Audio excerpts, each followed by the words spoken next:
Bismillahirrahmanirrahim. Al-Qaidatur Rabi'ah at-tabi' tabi'un. Kaidah yang keempat membahas tentang kaidah at-tabi'u tabi'un. Sesuatu yang mengikuti itu menjadi pengikut. Sesuatu yang mengikuti itu menjadi pengikut. Pengikutnya siapa? Pengikutnya matbu. Sesuatu yang diikuti, ya. Rabi'uha at-tabi'u tabi'un wa fi matmuniha qawaidun la takhtafi. Ya. Kaidah yang keempat ini adalah at-tabi'u tabi'un. Wa fi matmuniha, dan di dalam kaidah at-tabi'u tabi'un itu menyimpan kaidah-kaidah yang banyak sekali, yang tidak diragukan lagi. Ya. Tidak diragukan apa? Tidak diragukan keasliannya. Awwaluha qauluhum at-tabi'u la yufradu bil hukmi kama ta'assala. Yang pertama, menurut pendapat ulama bahwa at-tabi'u la yufradu bil hukmi kama ta'assala. Sesuatu yang mengikuti matbu itu tidak bisa menyendiri, tidak bisa disendirikan hukumnya. Saya ulangi, tabe itu atau perkara yang mengikuti tidak bisa menyendiri hukum daripada matbunya. Ya. Dia harus mengikuti hukum matbunya. Dia nggak boleh menyendiri dari hukum matbu.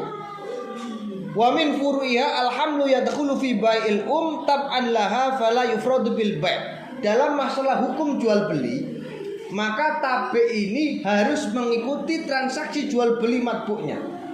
Kalau induknya itu dalam keadaan bunting, maka ketika dia membeli induknya, maka sekaligus otomatis tabenya akan ikut terjual. Tidak boleh dibalik. Dia membeli janinnya saja, dia membeli kandungan saja, tapi induknya tidak, maka tidak boleh. Ini namanya yufradu bil hukmi. Kalau dia sudah diakati jual beli, maka secara otomatis janin ini juga ikut terjual. Ikut terjual. Tidak boleh dia disendirikan. Atau dia diakati sendiri. Pak, saya jual induknya, saya beli induknya, saya juga beli diakoti satu-satu, ya tidak bisa. Ini tetap secara langsung include dengan transaksi jual beli induk. Atau bilang, Pak, saya beli janinnya saja, nanti tak sesar aja. Nanti setelah itu induknya saya kembalikan. Saya beli janinnya saja, tidak bisa. Karena tabe itu harus mengikuti matbunya. Karena dia masih menjadi tabe. Kecuali dia sudah keluar menjadi pedet, nggak bisa jadi matbu karena sudah tersendiri dia. Ya. Kemudian wa minha ad-dud al-mutawallid fi ta'am yajuzu akluhu ma'u tab'an la munfaridan lil filasah. Termasuk di antara cabang dari kaidah ini contohnya adalah ad-dud al-mutawallid fi ta'am. Ada ulat yang muncul atau keluar dari buah-buahan, contoh jambu. Maka ketika nanti jambu itu ada ulatnya, dalam hal ini Anda diperbolehkan makan jambu bersamaan dengan ulatnya, karena ulat itu statusnya tabe, jambu itu matbunya. Maka tidak boleh lamun faridan fil aswa, nggak boleh kue pisano ulate mangan jambu marunu mau pangan ulare, nggak boleh. Jadi sendiri-sendiri nggak boleh. Loh, makanya tadi dipisah kemudian makannya sendiri-sendiri nggak boleh. Harus sekali makan jambu sama ulatnya. Lek ulere mau bedakno, mau sing greno, marunu jamune pangan, setelah itu ulere baru pangan. Gak oleh. Itu bukan namanya tabe wal matbu. Namanya matbu sendiri, tabe sendiri. Itu ndak boleh. Makanya harus bersamaan. Makanya juzu akluhu ma'ahu lamun faridan. Nggak boleh sendiri-sendiri. Harus bersamaan. Paham nggih? Nah, itu hukum, Mas. Jadi nanya at-tabi'u tabi ini seperti itu. Ini merupakan rukhsah, kemurahan. Soalnya dianggap wis apa kangen lah. Jero wimpet goleki uler-uler barang wis gak apa-apa. Yo ngono wis diantisipasi dan insyaallah gak garai penyakit. Bisa-bisa nambah sehat bareng. Ya. Kemudian kadzalika al-badbu in yaskut sakot fa tabi'u kama ladahim indobat. termasuk kaidah atau cabang kaidah at-tabi'ut tabi'un adalah al-matbu' in yaskut sakot. Ketika matbu' itu gugur, maka tabi' pun juga ikut gugur. Gugur itu apa? Gugur itu hilang. Entah hilang kewajiban atau hilang kesunahan. Wa min furu'iha ma man fatathu sholatun fi ayyamil junun la yustahabbu al qada la yustahabbu qada'u rawatibiha li annal fardhu yasqutu wa kadza tabi'uhu. Saya jelaskan.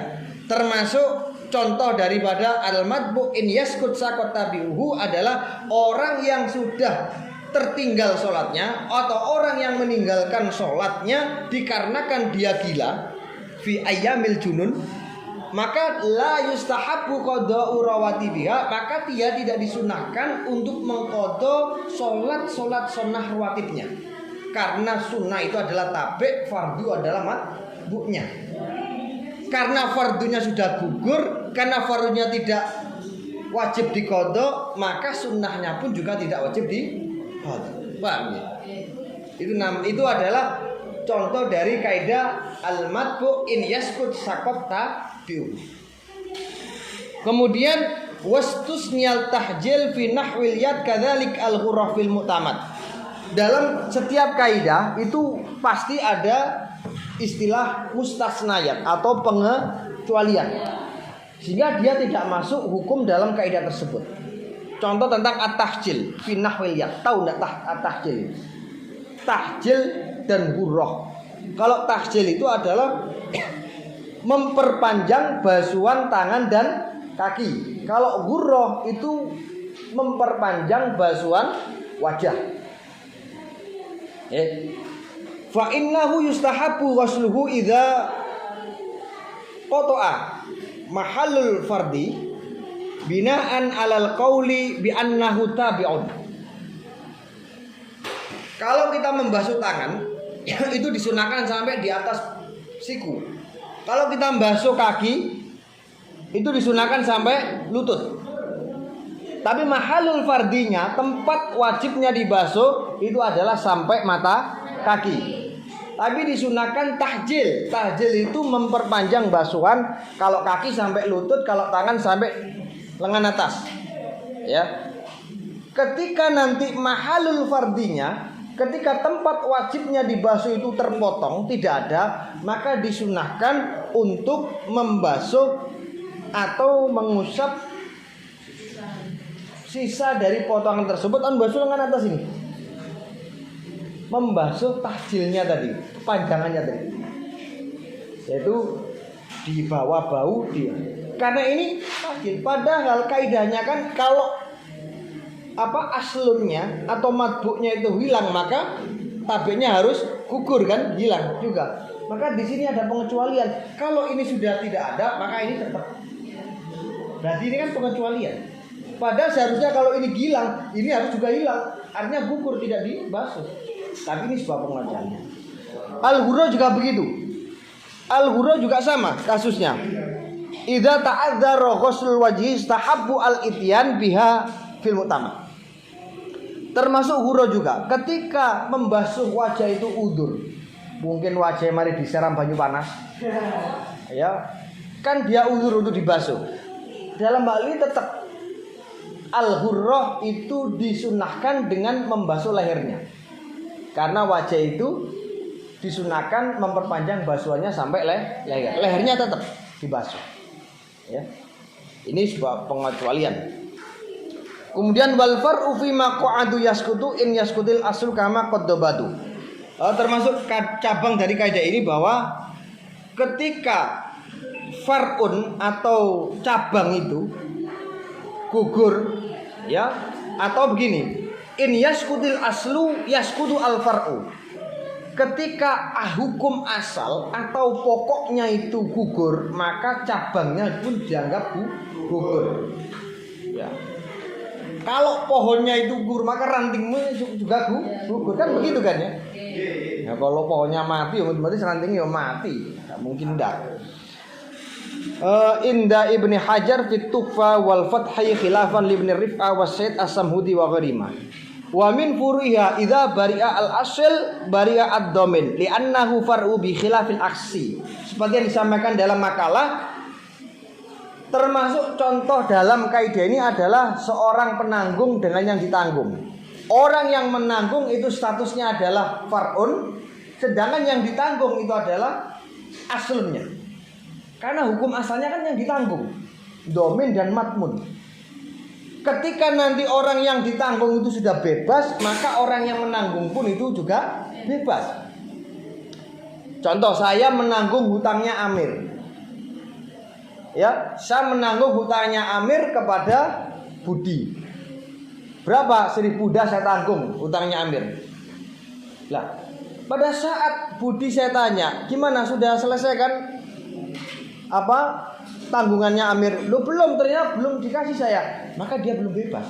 Karena matmunnya belum bebas, karena asalnya belum bebas. Yang ditanggung belum bebas. Ternyata uangnya gak dikasihkan. Ya, atau transferannya belum masuk. Maka belum selesai ini. Tapi kalau Budi sudah bilang ya sudah dibayarkan, maka secara otomatis dia juga ikut selesai, sudah bebas. Paham ya? Jadi pokok permasalahannya atau hukum asalnya pada matmunnya, orang yang ditanggung. Lah dominnya orang yang menanggung itu adalah hukum far'unnya atau yang menjadi matbu, menjadi tabi atau cabangnya. Warubbama yasbutu hukmul far'i wal aslu ghairu sabit fi syar'i. Ini juga termasuk pengecualian. Pengecualian dalam kaidah yang di atas tadi. Yang seharusnya ketika asal itu gugur, maka far'un harus gugur. Tetapi ada kaidah warubbama yasbutu. Kita ingat, ketika fi'il mudhari kemasukan qad, maka maknanya adalah taklil, bukan takkid. Namanya taklil terkadang. Qad itu kalau masuk dalam fi'il mudhari namanya taklil, terkadang, berarti sedikit. Tapi kalau qad masuk pada fi'il madhi maknanya takkid, qad qamatis shalah. Teman-teman jumenengake salat. Teman-teman jumeneng apa salat. Terkadang hukum far'un itu tetap eksis, sedangkan hukum asalnya malah tidak. Ini adalah cabang pengecualian dari kadang yang kaidah yang baru saja saya sampaikan. Wal far'u fi maq'adu yaskutu in yaskutil asl. Ternyata ada pengecualian. Kadang-kadang far'unnya itu tetap, tetapi aslunya tidak tetap, aja tidak eksis. Contohnya apa? Contohnya kama idza idda'a az-zawj al-khul'a wa ankarat tasbut sabatat al-bainunah wa la yasbutu al-mal. Ketika seorang suami mendakwa istrinya bahwa kamu dulu pernah khulu. Khulu itu kan permintaan istri supaya diceraikan dan dia memberikan uang tebusan. Namanya khulu. Ternyata istri tidak mengakui. Istri mengingkari. Enggak, saya enggak khulu. Maka dalam hal ini sifat tertalaknya itu terjadi sedangkan uangnya tidak. Di mana uang itu adalah far'unnya, tolak itu adalah asalnya. Karena apa? Karena kalau sudah ditalak itu pasti akan mengimbas pada uang. Ya. Far'unnya atau sesuatu yang menjadi cabang itu kan uangnya. Hulu itu kalau tidak akan terjadi ketika tidak ada uang.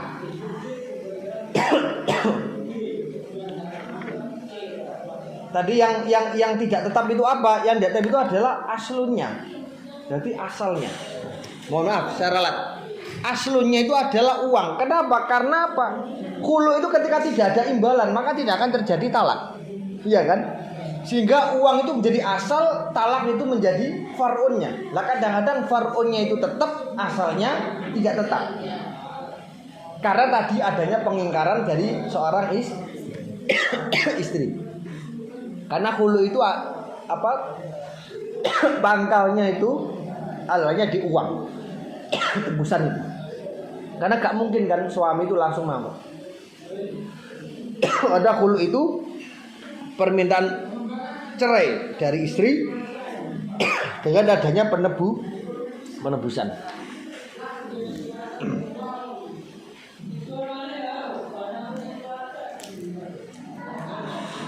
Paham Pak ya? Sing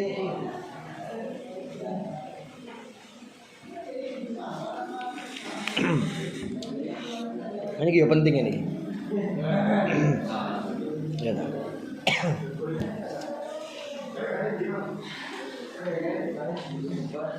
Sudah ya. Lalu kita lanjutkan. Salisuha at-tabi la yuqaddamu asran al-madbu fima jazam. Yang ketiga, cabang dari kaidah at-tabi tabiun adalah tabi itu selamanya tidak boleh mendahului madbuknya. Contoh, ada seorang makmum dan imam. Imam itu adalah madbuknya, sedangkan makmum adalah tabi'nya. Maka ketika ada posisi imam dengan makmum itu lebih dahuluan makmum, maka tidak sah sholatnya makmum. Yang menjadi tolak ukur adalah kencete. Jadi umpama ya ngadeg padha ngadeg, itu yang diukur ku kencete. Ngerti kencet? Iku rek maju titik. Senajan sikil imam luwih dawa, tetap yang dianggap maju mendahului dalam makmumnya. Karena yang dimaksud adalah gini, bukan jari ini. Karena jari ini kan ya tetap kalah, wong dawa ya. Sing jari ini imam tetap kalah, tapi yang dimaksud adalah kencet. Maka ketika kencet ini lebih maju daripada imam, maka salatnya tidak sah. Itu adalah kaidah at-tabi'u la yuqaddamu alal matbu'. Paham nggih? Nah, termasuk juga ada wa fi tawabil umur iktafaru malam yakun fi ghairiha yuktafaru. Ya. Seperti harimul masjid. Antara masjid dan serambi itu dahulu mana? Uang kilo malbiku di sini. Serambi kan? Berarti ini diperbolehkan. Artinya apa? Masjid dengan serambi itu pengecualian dalam masalah ini. Jadi tabeknya itu mendahului daripada madbuknya. Paham ya? Posisinya itu loh. Kan tabek dulu baru madbuk. Saya kita takoi serambi mek masjid. Iku serambi melok masjid atau masjid serambi melok masjid? Serambi ikut masjid. Sedangkan posisinya masjid di mana? Di dalam kan?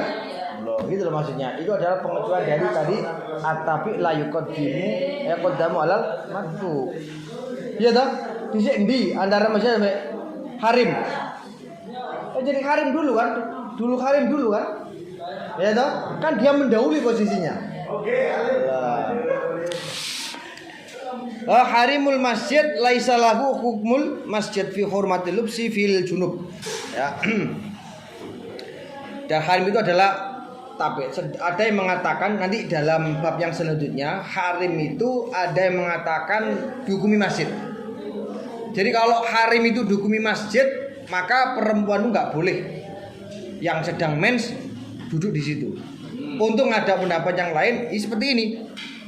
Harimul masjid laisa lahu hukmul masjid fi hurmatil lubsi fi hilil junub. Sehingga perempuan boleh duduk-duduk atau beristirahat di serambi masjid. Ada dua pendapat. Kemudian wanahruha fi syar'i dimnan yuktafaru ma la yakunu fi qasdan yuktabaru. Ya. Termasuk contoh dari kaidah ini adalah tentang syarak atau aturan syariat, di mana ketika ada orang yang melakukan dengan cara sengaja, maka dia tidak dimaafkan. Tapi kalau dia melakukan dengan cara tidak sengaja, maka dia itu uktufiro, akan dimaafkan. Seperti orang sholat, ketika dia bodoh, tidak tahu kalau berbicara itu membatalkan sholat, maka hukumnya tidak masalah. Ya, hukumnya tidak masalah.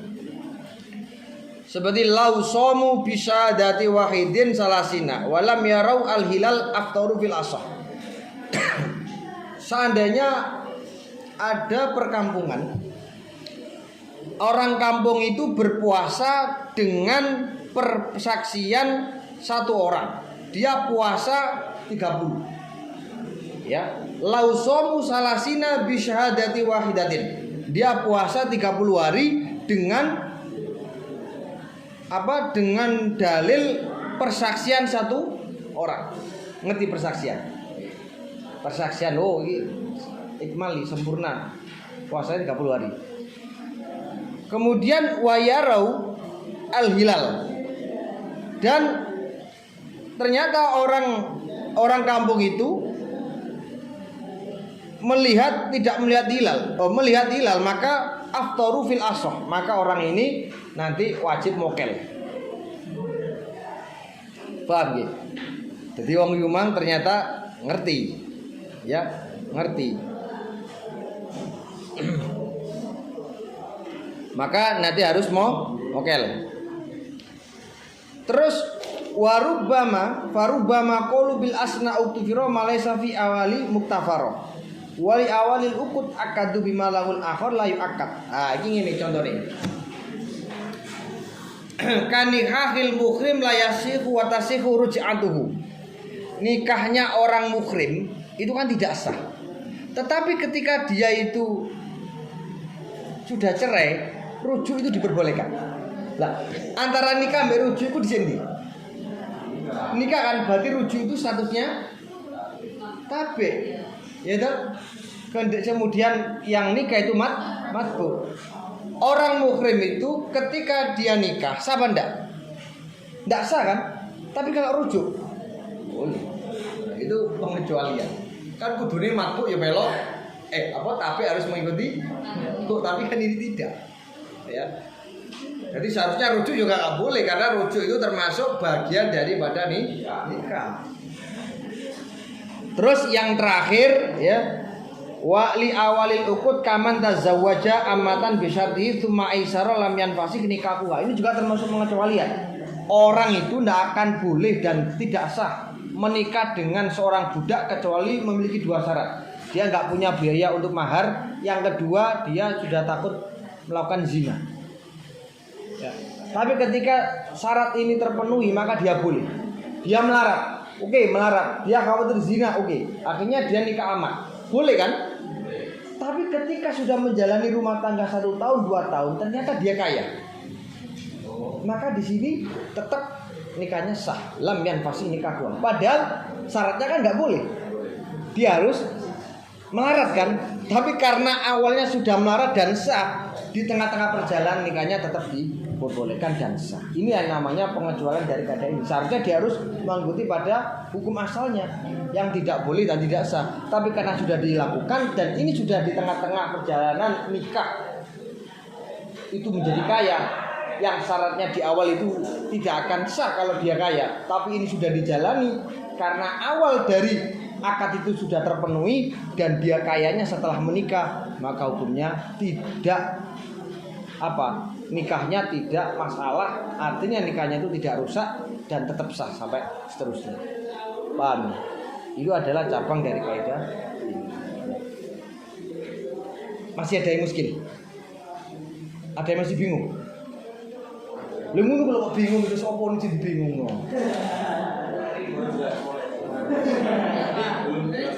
Sampeyan jangan niru saya, gak sinau niru kula. Kula iku sing ngaji ping karo kaping ya. Sampeyan melok kula. Lho saya ini dulu ngaji ini hampir 2 tahun di Aliyah. Kemudian saya ngajar mahasiswa per tahun. Lah wis ping ora kaping to. Sinau yo. Lah kok iku ngerti balas gak sinau yo gobloke ndadak kabeh. Usul fikih juga begitu. Jangan sekali-kali kamu itu usul fikih gak winau. Temen goblok dadak temen sampean. Apa maneh dosane kok wereng. Wis tambah temen stres sampean mulai. Kok untuk iki dosane sampean ku sabar-sabar gitu. Terus gak mlebuan, tambah enak. Tau wenang tapi ku mang dolun mudilun sesat dan menyesatkan sampean itu.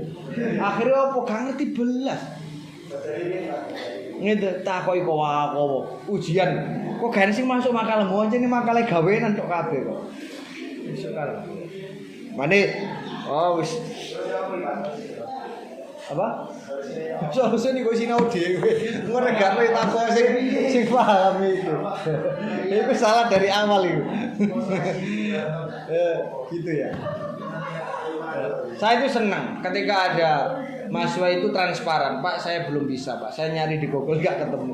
Terus sudah buat makalah sudah Pak, tapi masih was-was saya, masih belum yakin dengan makalah saya. Itu saya lebih menghargai dengan mahasiswa seperti itu. Ya. Berarti dia itu benar-benar apa ya wis mengakui dirinya itu belum paham. Pokoknya sing apa-apain paham. Tapi tak kau orang ngerti. Itu lebih untung seperti itu.